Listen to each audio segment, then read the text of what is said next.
Beach FM, locals talking to locals. Oh, it's nice to have a welcome visitor into our studio this morning. It's Labour Mana MP Kris Faafoi. He's also the Minister of Consumer Affairs, Minister of Civil Defence, Associate Minister of Immigration, and I'll give up after that.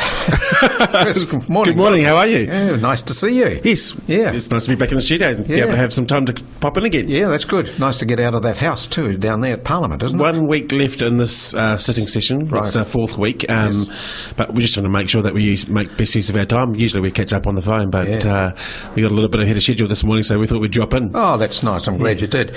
Well, the housing issue is still a problem, isn't it? But, I mean, we're going to have affordable housing at $600,000, and I thought, well, who the heck's going to afford that? That's at the Auckland end, I think. So the affordable housing,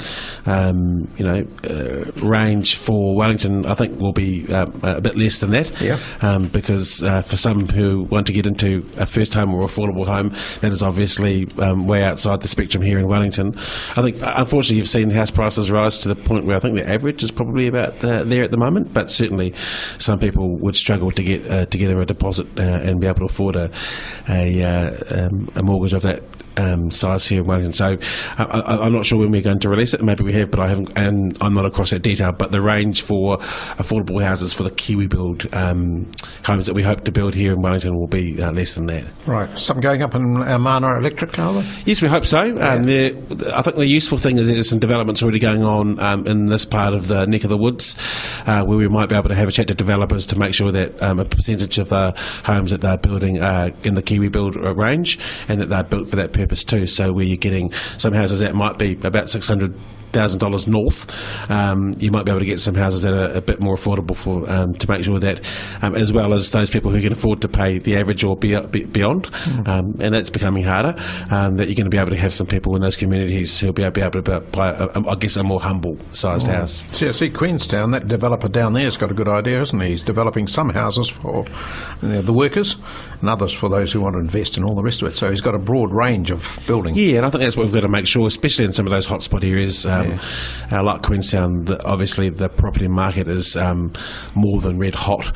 The issue being there is you've got workers who work in the tourism industry, the hospitality industry. They're pretty much on some of the lowest wages you can get in the country. So being able to afford to live in and around the Queenstown area and have it accessible for them is very, very difficult. So I think the Minister of Tourism and the Minister of Housing is working with the Mayor down there to make sure that there is the availability of housing for those people who work in the service industry in Queenstown, because they're very much needed.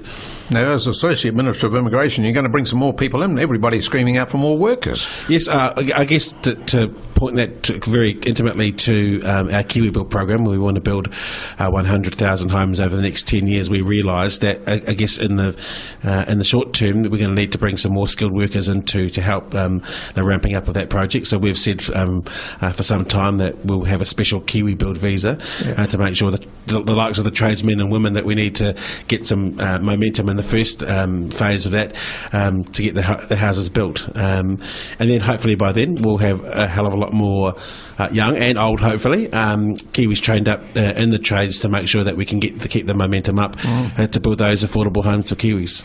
Yeah, even like fruit pickers up in the Hawke's Bay. They had a record crop, of course, this year, and the grape growers down south, they can't get enough workers. But we're still bringing in the island people for a short period of time. Yeah, so the RSS scheme still operates, and that's very useful for the likes of the horticulture industry, the winemakers as well. I think there's been a shortage of workers declared in the Hawke's Bay, so what we've been able to do is be able to maybe shift some of the seasonal workers from one part of the country and say, if it's easy for a short period of time, to get them into other parts, which is, I guess, the most useful thing that we can do for those people who have got labour shortages. You can't get some of this youth on work and income support getting out there and helping. Is that not the right thing to do? I was thinking, well, for the person who employs them, it could be dangerous, couldn't it, the way they treat the product? We're trying our darndest. I guess the hard thing there, and it's been spoken about, is making sure that they get into a rhythm of work, and that's some of the stuff that we do around Task Force Green is making sure that they can, got the obvious skills, which I don't think we should assume that everyone has, of getting up, making sure that they know they've got to get to work on time, the responsibilities of having a job and routine. And as I say, there are some government projects that we're starting and will start, like Project Task Force Green, which is already there, but something very similar, to make sure we can help those young ones who would prefer to work than be at home. Shane might need a few of those to plant his, how many million trees? 1 billion trees. Yeah.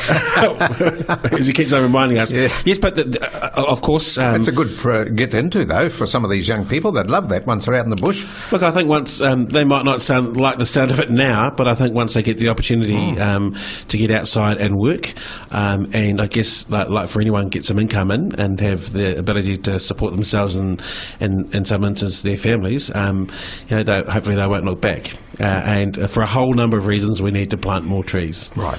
But in saying that, they look back on what they've planted in years to come. They get a great thrill out of it. And I say that because through experience. We took some young people out and planted an upper hut.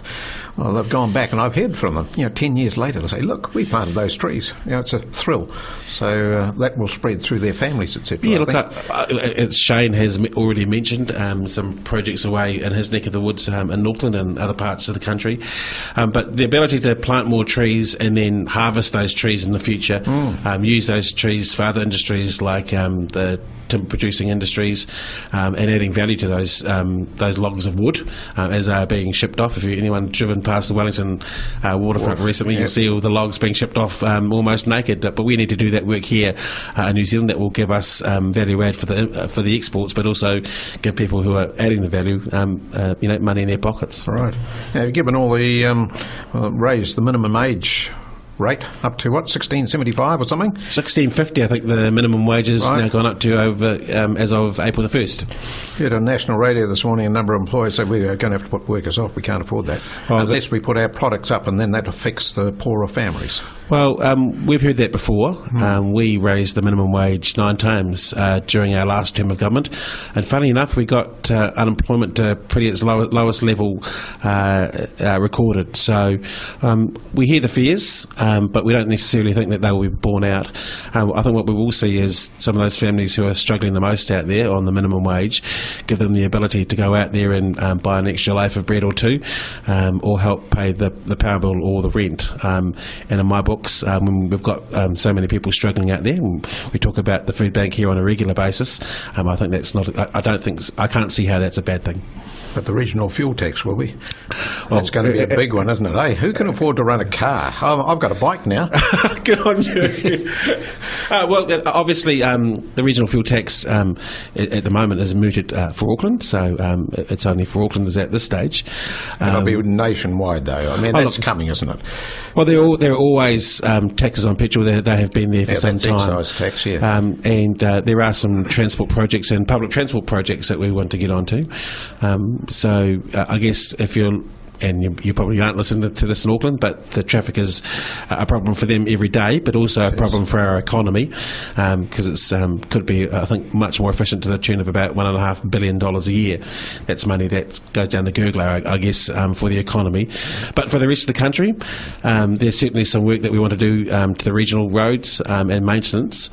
I think we're lucky in Kapiti a little bit. We've had the expressway go through, and we've got the dividing lines down the Centennial Highway, but there are certainly some more places around the country that we think some more safety work could be done, and I think you only need to look at the state of affairs with the road toll to know that actually more could be done in that respect. Yeah, although I say it always comes back to the driver, doesn't it, really? But however, our Otaki to North Levin, that's what we're really pushing for, so you'll have to change your hat and be Otaki MP for a while. He's pushing for it, and the whole of the Horowhenua Otaki electorate are pushing for it. We've got to have it. I mean, Levin's chocker at the moment, with cars going through the middle of town. Yeah, I think I drove through to Palmerston North the other day, not through the Levin, but certainly through Otaki, and realised it's busy. But I guess there are a lot of priorities that change when government comes in. That obviously is one of the things that is up for play at the moment, but I guess taking a step back from specific projects, we're concerned about the lack of investment in regional roads around the country, and I think there's been some frustration over the last, I guess, maybe 3 or 4 years as roads have deteriorated and maintenance hasn't been kept up, and I think you kind of see that borne out, not just by things like road toll, but frustration by the likes of big companies like Fonterra about the state of their roads and some of the difficulties that they have getting around the country with big tankers. Now, you've been pushing the airbags. How many vehicles have we got to have recalled? So for the compulsory recall that I called last Wednesday, there are 50,000 involved in New Zealand. Yep. There's another voluntary recall that's actually been in place since 2013, and on top of the 50,000, there's another 257,000 airbags that are on a voluntary basis. But there's an airbag called a Takata Alpha, which is higher risk than the 257,000, and they're the ones that we're saying must be replaced within the next 18 months. So if you've got a car and you're not sure whether or not it's in the compulsory recall, which we called last week, the best place to go to is a website, recalls.govt.nz. So www.recalls.govt.nz. Right.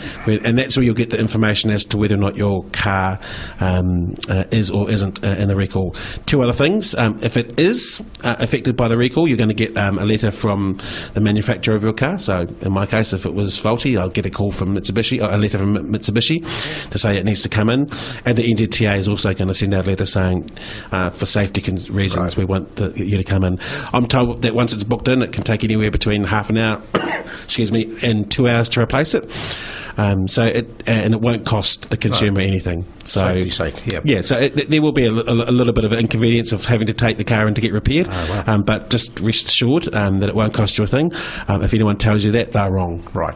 You don't suggest I run my car into the wall, as I suggested, to find out if I have the wrong airbag. I would not suggest that, because the concern that we have with those airbags, Nigel, is that shrapnel can come out of the airbag itself and hit you in the face, and I would hate for that to happen to you. I saw a windscreen that had been broken by the shrapnel too. You know, shattered, not broken, but shattered. So it is important to get it done. Yeah, look, 27 deaths around the world, one in Australia, so we don't want one of those. So, hopefully we can get these airbags fixed as fast as possible so that doesn't happen here in New Zealand. Are you seeing Tony Kane, the principal of Kapiti College, this morning, or are you seeing him? Oh, we're off to go and see him next. I think we're due at 11. All right, I better let you know. 10 minutes' time. Just to catch up and see how things are going. Yeah, good. Well, you'll see the new Performing Arts Centre there too. Starting to take shape. Oh, it is indeed. Yeah. All right, the government might be able to fork out another $800,000. I'm sure that's what Tony will have a message from me along those lines. We'll see how we go. The Minister of Finance is pretty tight.